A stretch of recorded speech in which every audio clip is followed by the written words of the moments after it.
Assalamualaikum warahmatullahi wabarakatuh. Jumpa lagi dengan saya di channel Giman Tukang Dugem. Pembahasan kali ini tentang Rasul zaman ini atau utusan zaman ini. Pada dasarnya di setiap zaman itu diturunkan Rasul atau utusan, karena utusan itu memang utusan dari sisi Allah Subhanahu wa Ta'ala yang tidak bisa terpisahkan antara Tuhan dan utusannya gitu. Dan fenomena di zaman sekarang ini, termasuk saya kemarin itu mengingkari datangnya Rasul itu gitu. Memang sebutannya bukan Rasul, tapi di Al-Quran jelas ya disampaikan bahwa di At-Taubah 128 itu disampaikan bahwa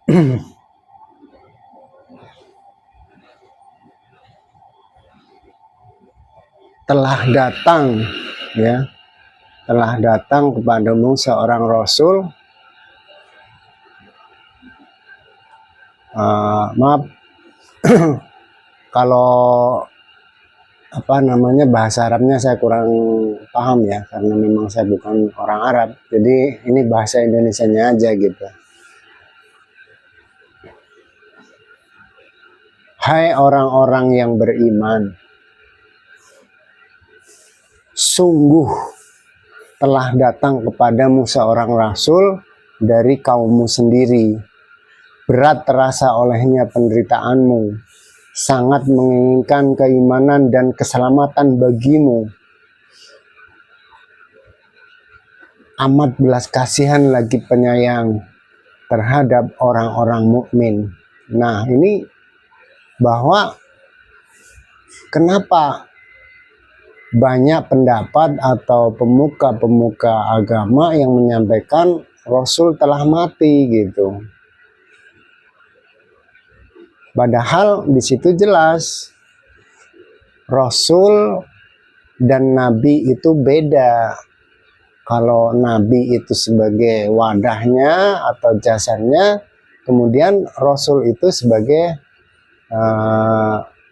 ruhnya gitu, yang memang percikan dari Tuhan yang maha laisa kamitslihi syai'un gitu, percikannya atau nurnya gitu. Sebagaimana manusia disebut manusia itu terdiri dari jasad dan ruh. Nah, ruh itulah entitas yang tertinggi yang tidak ada matinya ya, yang itu juga akan kembali kepada Allah Subhanahu wa Ta'ala gitu. Jadi Rasul itu tidak mati, tetapi yang mati itu jasadnya gitu kan, pembawa ruh itu. Maka sejatinya manusia itu ketika ada dua unsur jasad dan unsur rohani. Kalau jasad ya, kalau jasadnya saja ya mayat ketika nggak ada ruhnya gitu kan. Makanya ini kekeliruan atau memang ketidakpahaman atau ketidaktahuan yang sengaja atau tidak sengaja gitu. Kenapa banyak yang menyampaikan Rasul telah tiada gitu. Bahkan tidak jarang ya, pemuka yang paling terkenal yang menjadi idola umat itu menyampaikan Rasul sudah mati. Kekeliruan besar. Padahal jadi kalau di Al-Kahfi 17 itu waliyah mursida, walinya jasad, mursidnya isinya atau Rasulullah itu sendiri atau utusannya Allah, nurnya Allah gitu kan, yang memang turun dari sisi Allah Subhanahu wa Ta'ala. Maka di zaman sekarang ini memang disampaikan oleh baginda Rasulullah, yaitu pada waktu itu jasadnya sebagai nabi tetapi ruhnya sebagai Rasulullah, itu disampaikan Islam itu nanti di akhir zaman itu Islam itu tidak tinggal kecuali namanya. Al-Quran tidak tinggal kecuali hanya tulisannya atau lafal hurufnya. Jadi hanya wadahnya saja gitu. Islam pun seperti itu. Islam hanya merek, tetapi isi merek itu sudah tiada gitu. Karena sejatinya Islam itu bukan di mereknya itu. Kalau merek, semua nabi-nabi itu Islam, ya. Bahkan Islam sendiri itu adalah kondisi. Kalau di dalam keterangan ayat-ayat yang lain gitu ya, Islam itu sebenarnya kondisi, bukan merek. Kalau merek ya beda-beda gitu. Apakah Nabi Ibrahim gak Islam? Apakah Nabi Nuh gak Islam? Apakah Nabi Adam, Nabi Isa apa nggak Islam? Nah, itu kekeliruannya di situ. Makanya kami sengaja menyampaikan ini untuk menjadi pencerahan atau sebagai hal yang baru. Mungkin banyak yang belum sampai ke situ ya. Karena memang selama ini pemahamannya kan sudah terdogma atau terdongkrit ke alam bawah sadar gitu. Jadi agama pun dipahami hanya sebatas ritual, ya. Lantas bagaimana kalau cuma ritual, nggak ada hakikatnya gitu, atau nggak ada isinya kan gitu ya. Ya sama aja kayak manusia, jasad nggak ada ruhnya kan, ya nggak fungsi dong. Makanya ibadah, yang disebut ibadah itu ketika tersambungnya rohani manusia kepada Sang Maha Ruhani melalui utusan, yaitu Rasulullah itu. Nah, kan di banyak dalil atau ayat itu kan menyebutkan bahwa al ulama warasatul anbiya. Nah, ini kan kita harus kritis gitu mencari al ulama warasatul anbiya itu yang seperti apa kan gitu. Apakah semua pemuka agama yang menyampaikan agama itu warasatul anbiya, pewaris nabi? Bukan. Karena untuk membedakan yang pewaris nabi dan bukan itu gampang sebenarnya. Karena Rasulullah atau Nabi Muhammad yang memang pada waktu itu sebagai ulil amri minkum atau wadah daripada utusan itu sendiri, utusan itu menyampaikan dari yang mengutus kan gitu. Kalau cuman sekedar, jadi begini, kalau Nabi Muhammad pada waktu itu menyampaikan syariat, tetapi kalau Rasulullah itu menyampaikan hakikat atau isinya kan gitu. Makanya ada yang namanya syariat rukun Islam yang 5 itu, ada syariat sholat, syariat puasa, zakat, haji, itu ada syariatnya. Tetapi hakikatnya bukan itu gitu. Ada di balik itu hakikatnya atau ruhnya gitu. Makanya sebagaimana ulama kondang di di Indonesia ya, itu yang namanya Mbah Gus Dur itu kan jelas syair waton ya, syair tanpa waton gitu. Itu kan jelas tingkatkan dari syariat ke tarekat, terus hakikat, baru makrifat. Nah itulah baru disebut agama. Sebenarnya agama sendiri itu kan ketersambungan rohanimu kepada yang maha rohani melalui rohani Rasulullah itu, kan gitu. Nah, kalau di Al-Quran ayat surat An-Nisa ayat 59 itu jelas bahwa taatlah kepada Allah, taatlah kepada Rasul, dan ulil amri minkum gitu. Allah itu di dimensi yang tertinggi, maha akhirat tertinggi, kemudian di bawahnya Rasul sebagai utusannya yang turun di akhirat. Nah, Tuhan ada di maha akhirat, laisa kamitslihi syai'un, turun di akhirat, terus turun ke dunia. Nah, dunia itulah ulil amri minkumnya itu sebagai wadah pembawa itu gitu, pembawa silsilah itu. Nah, itu adalah wasilah.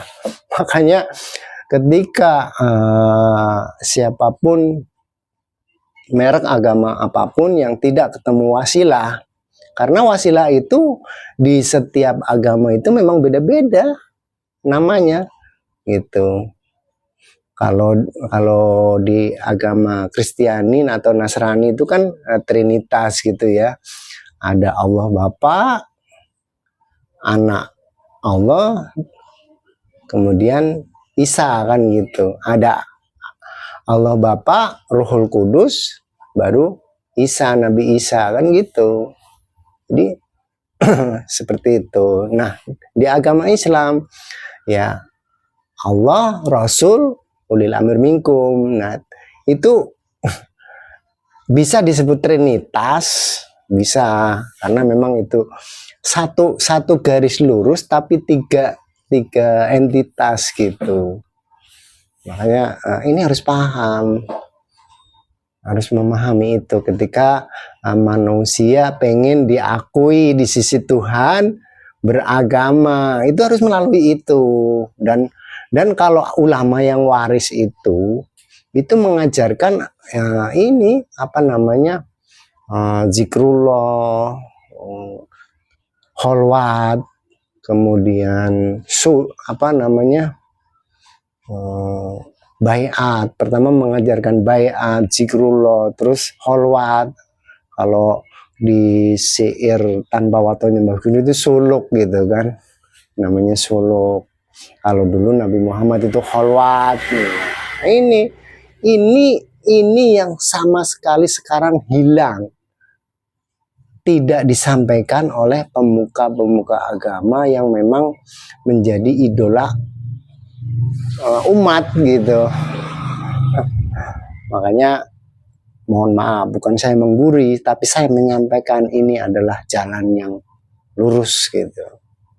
Kan kita selalu berdoa, ihdinas siratal mustaqim, siratal ladzina an'amta alaihim ghairil maghdubi alaihim. Begitu.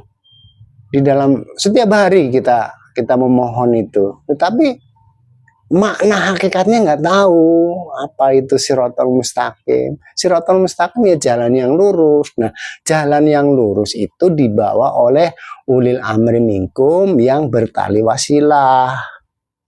Nah, itu wasilah itu, Trinitas itu.